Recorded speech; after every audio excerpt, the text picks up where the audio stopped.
आज के टाइम में करण रंधावा के गाने हर कोई सुनता है, पर लेकिन क्या आप जानते हैं, अगर उन्होंने अपनी डिग्री के बाद एक नॉर्मल जॉब चूज कर ली होती तो शायद पंजाबी म्यूजिक इंडस्ट्री एक सुपरस्टार खो देती। आखिर कैसे एक छोटे से शहर का लड़का ग्लोबल म्यूजिक स्टार बना, चलिए जानते हैं।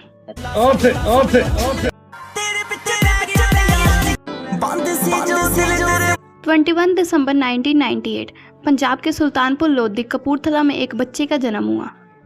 नाम रखा गया करण सिंह रंधावा। उस वक्त किसी को नहीं पता था कि ये बच्चा एक दिन बड़ा होकर पंजाबी म्यूजिक इंडस्ट्री का सुपरस्टार बनेगा।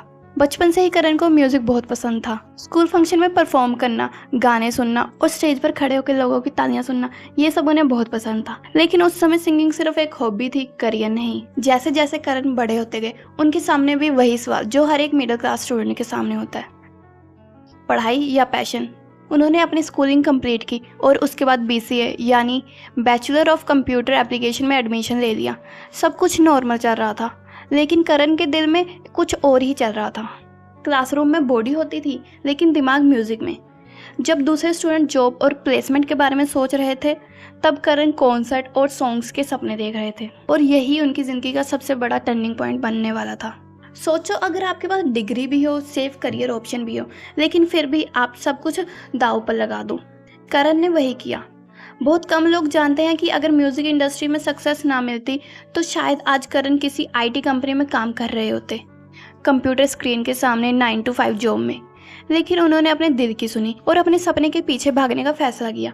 ये फैसला रिस्की था, लेकिन यही फैसला उनकी ज़िंदगी बदलने वाला था। सोचो, अगर करण रंधावा सिंगर ना बनते तो शायद आज किसी IT कंपनी में कंप्यूटर स्क्रीन के सामने बैठे होते तो कैसे लगते।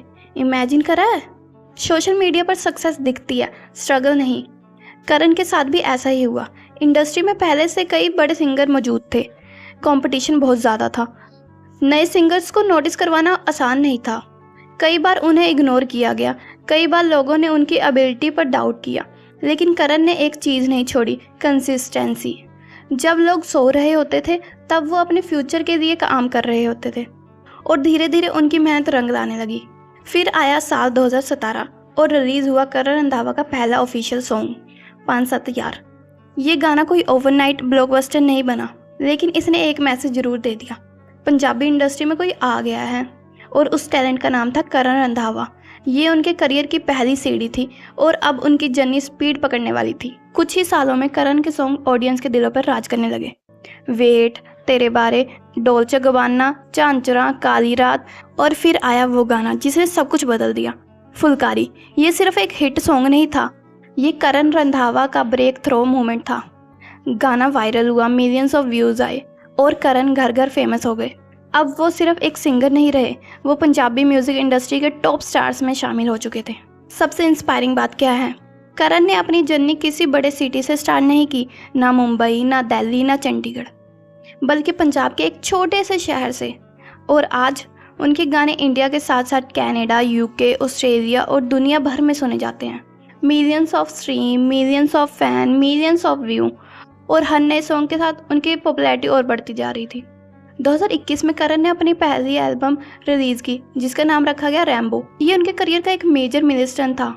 एल्बम को ऑडियंस ने बहुत पसंद किया और इसके बाद करण की इमेज एक सक्सेसफुल सिंगर से बढ़कर एक कंप्लीट म्यूजिक स्टार की बन गई। अब उनका नाम पंजाबी म्यूजिक इंडस्ट्री के बिगेस्ट आर्टिस्ट में लिया जाने लगा। हर सक्सेसफुल इंसान की एक कहानी होती है, वैसे ही करण रंधावा की भी एक कहानी है जो हमें ये सिखाती है कि सपने सिर्फ देखने के लिए नहीं होते, उन्हें पूरा करना भी होता है। एक छोटे से शहर का लड़का जिसने डिग्री से ज़्यादा अपने ड्रीम पर भरोसा किया और आज दुनिया उसके गाने सुन रही है। वैसे आपको करण रंधावा का कौन सा गाना पसंद है, कमेंट में ज़रूर बताना। और अगर वीडियो अच्छी लगी हो तो वीडियो को लाइक और चैनल को सब्सक्राइब करना मत भूलना।